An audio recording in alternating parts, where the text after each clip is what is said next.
Good morning everyone, my name is Chris from Two-Headed Wolf Gaming and welcome back to Thrones of Britannia, our East Anglia campaign. Last time we just conquered the territories to our west, the big cities that provide us with quite a bit of food, and we decided that at least for a while we're just gonna sit still and work on developing our towns. What I did behind the camera is to sit and try to plan out a little bit more what we want to do with our cities. And I've decided to go as far as ECX to build it as a commercial hub. For fans over here, we will develop it more and more as a farm. Also, I am not sure if this is the Mother Grantham. Maybe it is, but we will focus on building more food buildings here as well. For Norfolk, we are going to upgrade it and make it more of a commercial and industrial place. For Suffolk, we're gonna keep increasing its economy but make it more military focused.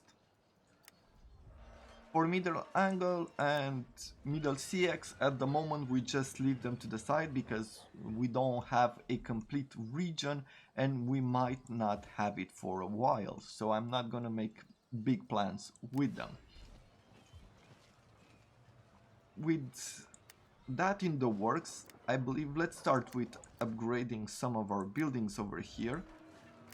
If we take a look at our economy in the trade section, we are exporting 100% from all our goods.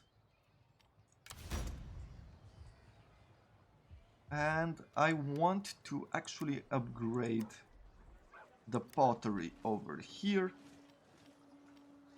Because if we do the pottery trader, it gives us more income from commerce and it also provides us with a 10% bonus to income from commerce in the nearby towns, which is a 4% increase. And at the moment, for this one in particular, for example, for ECX, we can see that most of our economy comes from commerce. So we definitely want to add more to that. So let's just upgrade the building. As far as our troops go, at the moment I don't want to do anything with them. I'm just gonna keep them still and work on replenishing their supplies, as they cannot move forward at the moment. So we should really add more food or more food oriented buildings in order to get the bonuses you see here on top to our supplies to all the armies. We finished also one of our researches that is focused around the warriors, and now we can actually upgrade them. I don't know if we have some. I am guessing we do not have any more money, that's why it doesn't appear, but we will be able to retrain and upgrade our troops to higher quality ones. However, I'm not gonna do that right now. And let's see over here, like we could go for professional warriors, which gives us more upkeep to our sword and axe infantry, but it decreases the cost of recruiting them. I don't think we are really stable on money right now, so I don't want to go on that side. We could improve the shield effectiveness of our armies. We could go to unlock armored archers, like really go this missile path, or we could upgrade our cav, giving us plus 15% to charge and -1 to replenishment, and just keep upgrading our cav as well.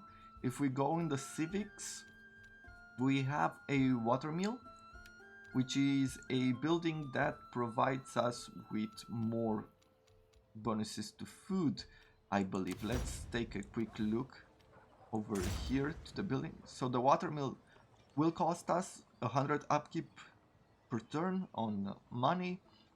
We get 10% to fur production, 10% to tradable resources in the province as far as industrial goes. 10% more food from farms, pasture and orchards, and 10% income from farms. So this will be a very useful building to have. Also, if we look further in, the second research in this agricultural tree will provide us with more supplies, which we really need at the moment. We might even go for the rest of them as times go by. So we've received a little bit of attrition, but nothing else. Let's move on to our next turn.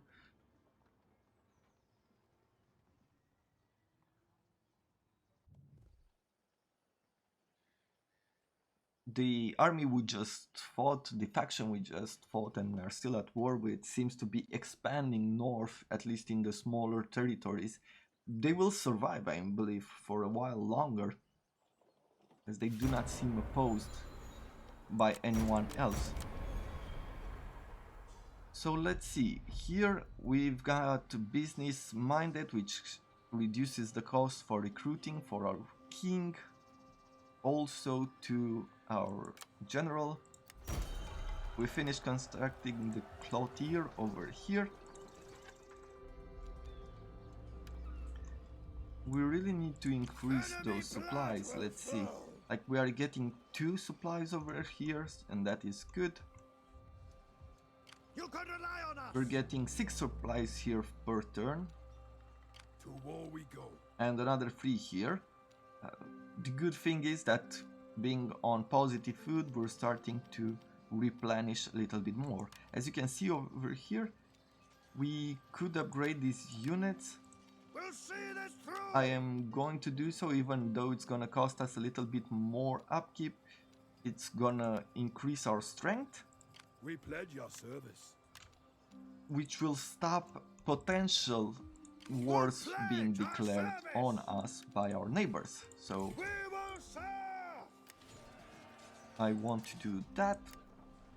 I think we have 1 open governor position here in Fens.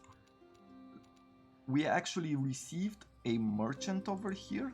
Let's see if Fens had anything to do with commerce. It has a commercial building. It has more industry over here.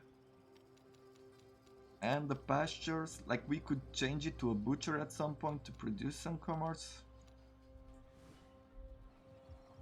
And there was 1 more territories we had over here, like this is governed by a warrior, right? Yes, but it is a food building, so I don't want to change it more than that. So I will add this new governor to... We don't have enough cash. How much does it... Oh, we have very little money. So maybe on the next turn we will actually go ahead and assign a governor in Fens.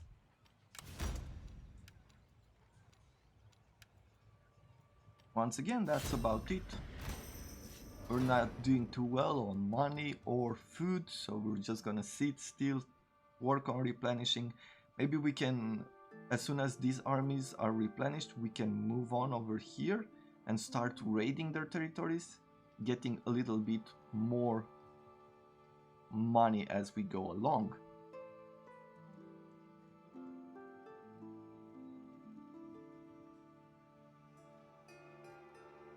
Maybe we should really think about sacking a territory as well.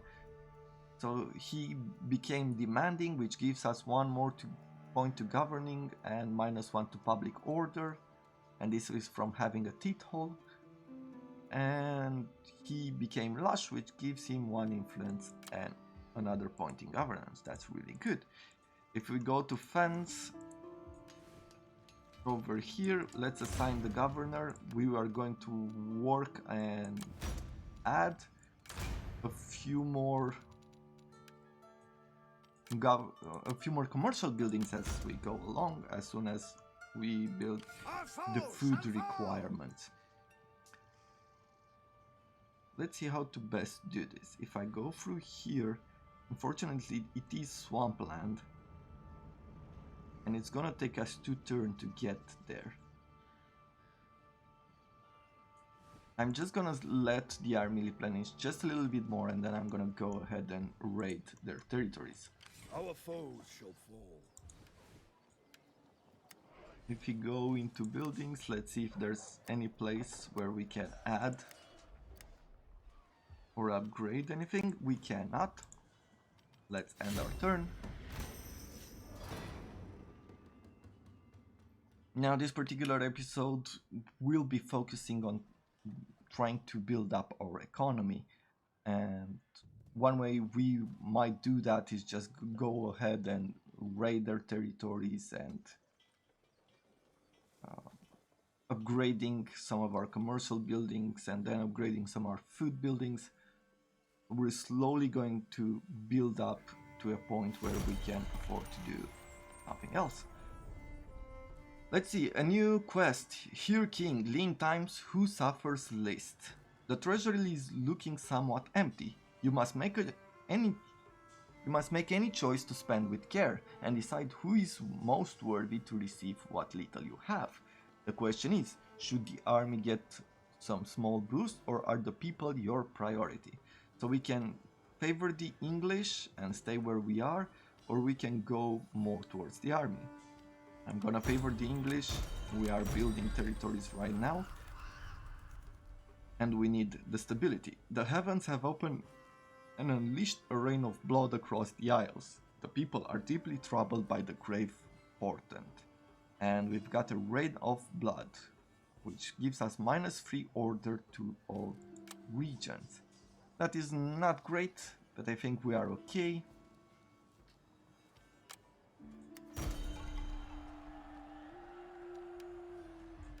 We now have a clothier over here. We've increased from about, what was it, 800, 900 to 1000 to 1100. Just from adding this building over here, which produces us more goods. If we take a look at the rest of our cities,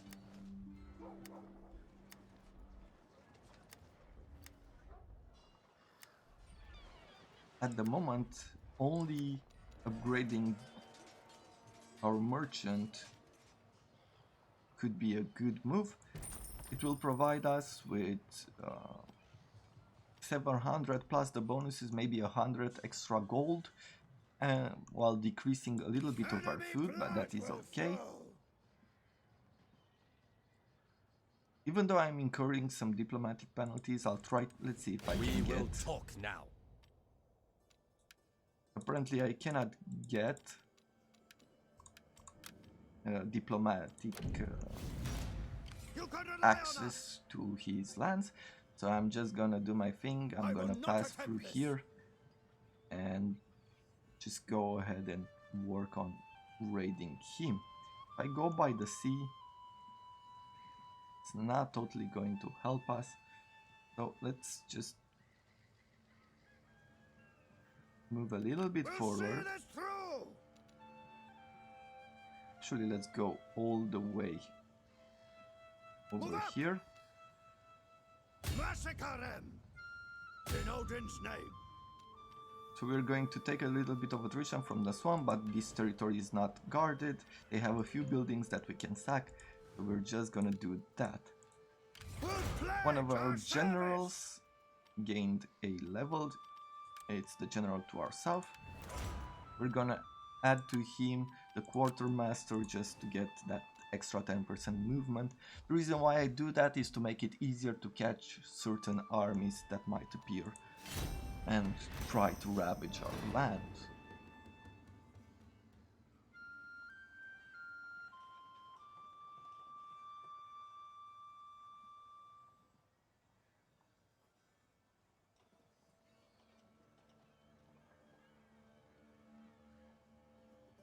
Now at this time we are apparently fully to the English people's I have side. achieved greater rank. Let's see what's happening here. Rumor has it that one of your men has been distracted by his passions. Whilst approaching beauty is a healthy trait in a man, his love for drawing His love is drawing him away from his sworn duties. Perhaps you should beat some sense into him before it's too late. So we can focus his mind, which will decrease his loyalty to 3, but he will gain acrimonious. Like, I'm not sure what this trait does. Or we can do the king comes first, which will reduce an influence from us, and it will give him also -1 loyalty. Let's try to do the focus his mind and see what that did.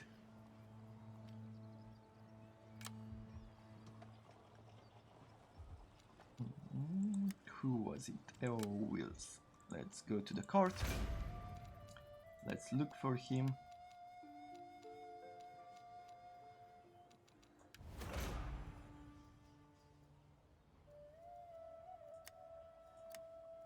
So which one of these is? Oh, I believe we just made the choice. The effect hasn't happened yet. Maybe it will be on the next turn. Back on the research, let's go for regional traditions, getting a bit more supplies to our armies. Our foes shall fall. I'm gonna put this army in a raiding stance over here. Hit hard. In this way we get a few more supplies from raiding, but we do have reduced Rest and regroup. movement. Strike Let's now. just go this way. For the All Father. Unfortunately, this army is coming south, so we might see a missed opportunity over here. They might take it over, and we have no way to stop him in time.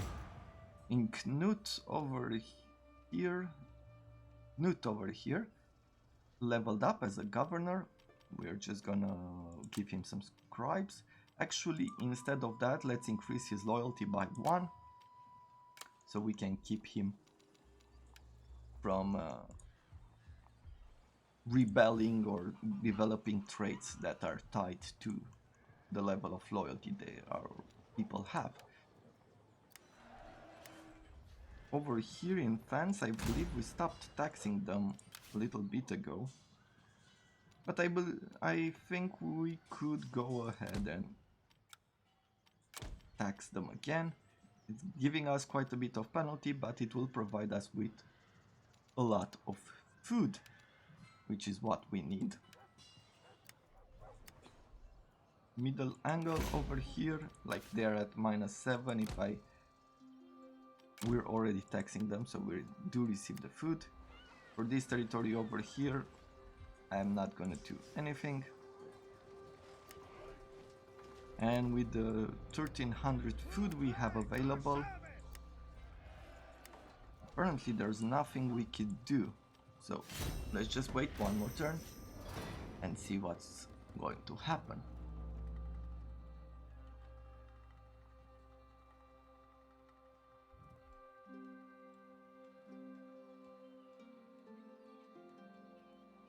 As expected, they've taken over this territory. I am curious to see if we look at it. So we get a cultural backsliding. People are displeased that their creativity is being stifled, and we are blaming you for their predicament. Sometimes you just can't win. So for 6 turns we get -16 to our fame. Not a big deal. We take a look at fame. Let's see, where was it?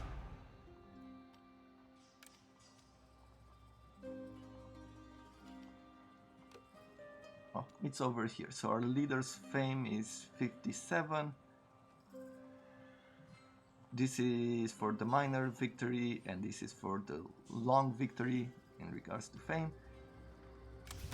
It doesn't matter too much, we are not that close anyway. Enemy blood will flow. One of the things we could do is actually attack this army. However, they've got quite a bunch of troops, so it's not gonna help us at all. I'm going back home, We cannot. and we're gonna once again wait a little bit more. As far as buildings go, we could add 15 more food over here. In fence, we could start upgrading some buildings. Let's put them in Norfolk.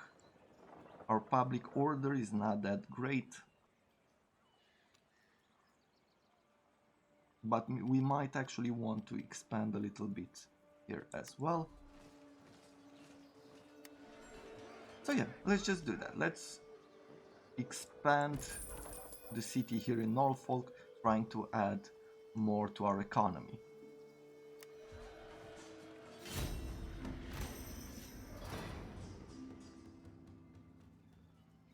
One more turn, we will see what we could do. Like this episode, we were just gonna sit still and we're just gonna keep upgrading, keep trying to work on our combos. And for the next one, we might plan to go ahead, actually march towards the north.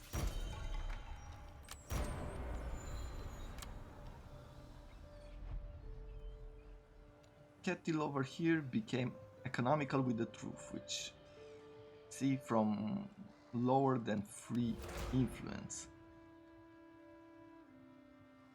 On characters, I knew it is bad to keep them at free loyalty and lower because they can develop certain traits regards to that. I didn't know that they could do it as well with the low influence.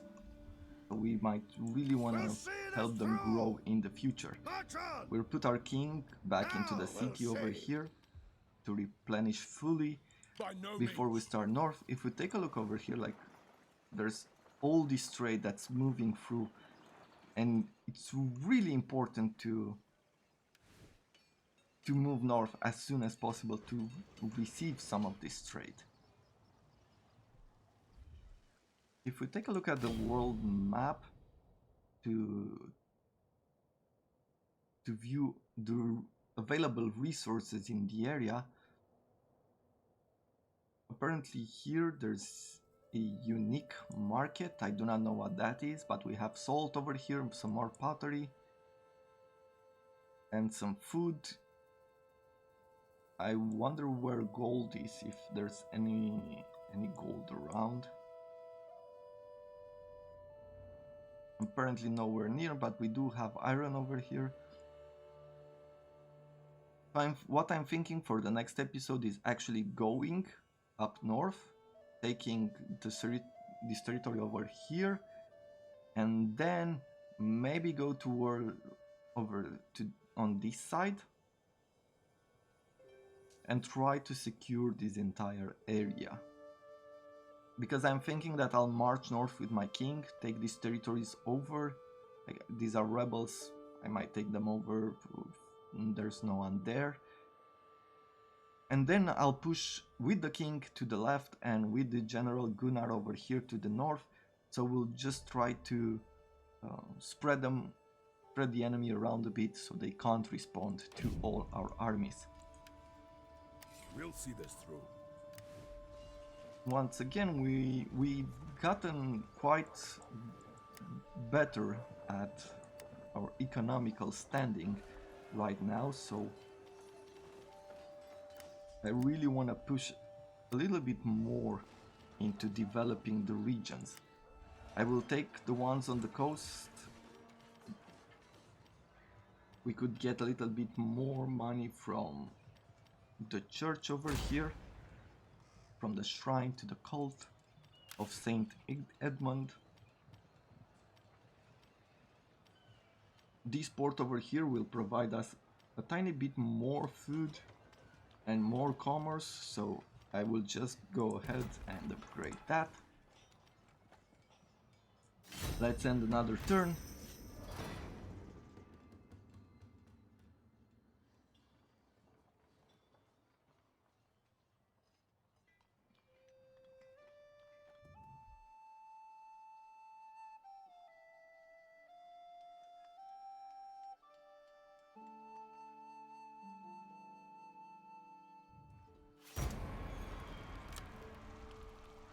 Over here there's a rebel army trying to take over this port.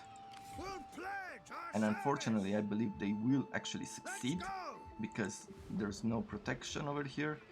Recruiting a general, I don't think it will help us too much. So I'm just gonna move the army closer.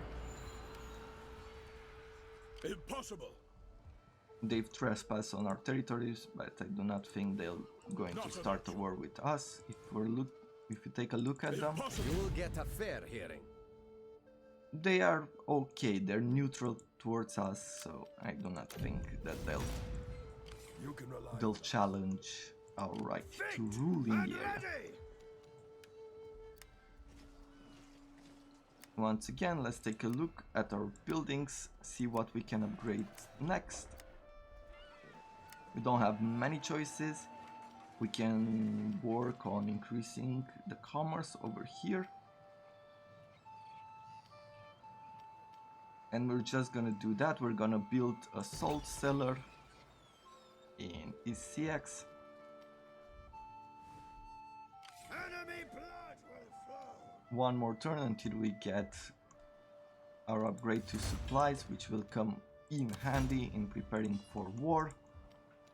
We've got 2 new level ups. One is from our governor over here. We're just gonna keep increasing his governing abilities and his bonus to economy.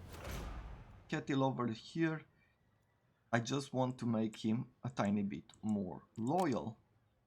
And then there's no upgrade to increase his influence.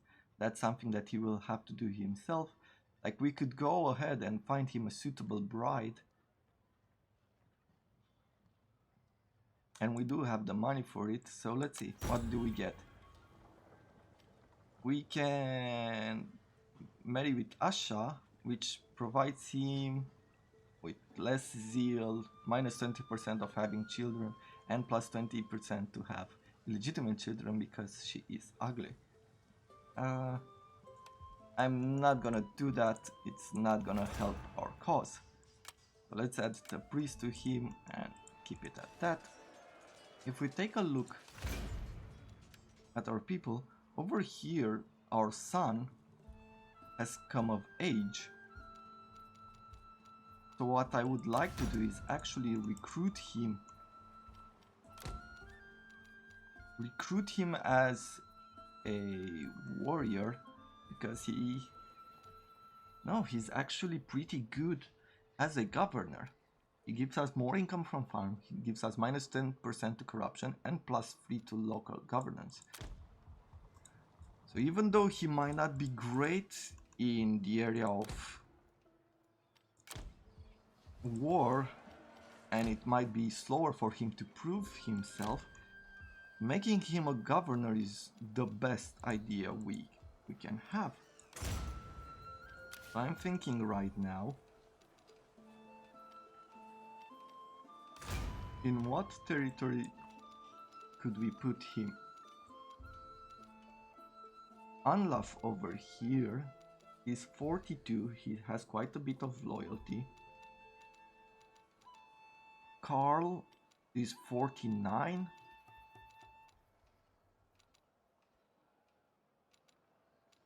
I'm thinking of people that might pass away pretty soon, that I could move into different places.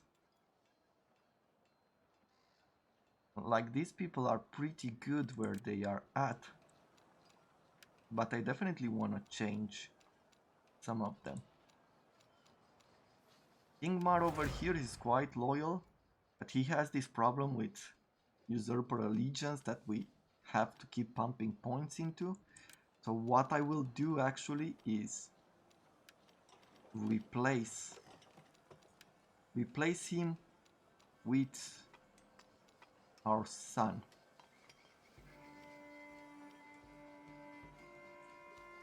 Yes, that is exactly what we will do. So let's see, we remove governor, we go back to the territories over here, we pick our son, and we add him in Norfolk. gonna be very useful to have him around. Maybe even look ahead to find him a Sit. wife somewhere Have some ale. Tell a me why little you're bit here. further away. I've I made a hope little you cut in repay here as I spent about 5 minutes just looking through the factions and trying to find a good wife for our heir. I did find one that's ambitious, which will provide us a little bit more public order. We will get a little bit of usurper allegiance, but that is something that we can work with. We will receive some influence, which will be really good for our future king, and a slight penalty to our diplomacy to all other factions, but that is nothing to worry about as we'll probably be at war with most of them by that point. I thank you very much for watching this episode, even though it was a bit of a slower one. Please leave any feedback or comments down below, it helps me to improve, and I look forward to seeing you all in our next episode. Have a wonderful day.